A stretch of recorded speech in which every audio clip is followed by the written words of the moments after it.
Question, gaano nga ba katagal ang pagta-transfer ng or ang process ng condominium certificate of title from the condo developer to condo buyer or mga condo unit owner?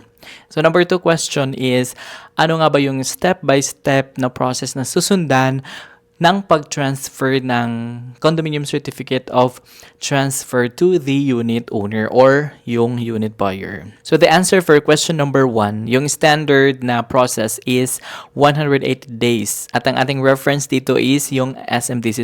Siyempre, taga-SMDC tayo. So standard number of days is 180 days from the date of notarization ng deed of absolute sale. So 180 days yung sagot ng number 1. So basically, benchmark natin ni SMDC, syempre sa ibang developer, most likely ganun lang din siya. So most likely.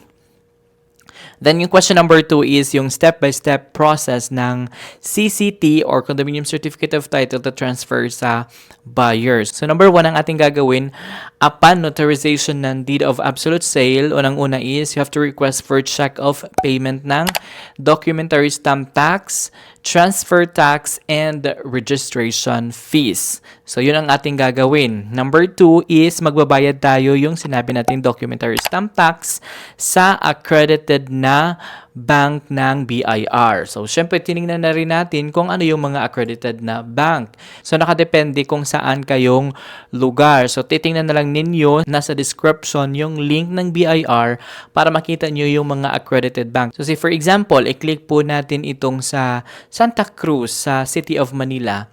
Ang kanilang mga accredited bank dito ay meron tayong BPI at kung saang branch.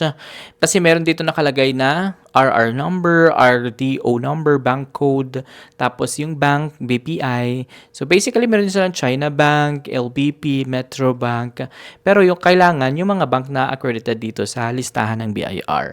So dun lang po tayo magbayad sa mga accredited na bank ng BIR. So number 2 is, syempre, i-collate nyo yung or i-gather nyo yung mga documents na kailangan for BIR. Kasi ang gagawin nyo after that, syempre meron na kayong documentary stamp tax, pupunta kayo ng BIR dahil isasubmit nyo yung mga dokumento na kailangan for certificate authorizing registration. After kayo makapag-file for CER, magbabayad po tayo ng transfer tax sa city or municipality treasurer's office. Of course, kung saan located yung property nyo, doon kayo magbabayad. City, municipality, treasurer's office. And then, once na lumabas na yung certificate authorizing registration from the BIR, i-release ng BIR, of course, isasubmit nyo po yan sa Registry of Deeds. At doon din magbabayad kayo ng registration fee sa Registry of Deeds. So, after that, ang Registration of Deeds shall now process the transfer of Condominium Certificate of Title sa buyer's name. Ganun lang kasimple yung ating susundan na mga steps.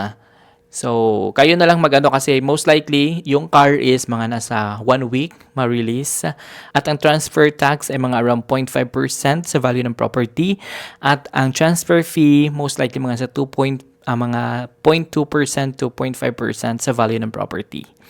So, ganun. So, I hope that you learned something out from this video. If you do, please do consider subscribing my channel. By the way, I'm gineerbens, and this channel creates video tutorial and real estate vlogs and, of course, construction-related videos. If so happen that you're looking for those type of content, feel free to consider subscribing my channel. You can tap that notifications bell para ma-update ka every time na meron tayong mag-upload. Tulad na lang ng video to, please do comment, share, para makapagbigay din tayo ng information sa mga friends niyo. So, I guess that's it for this episode, and have a great day and God bless. Bye!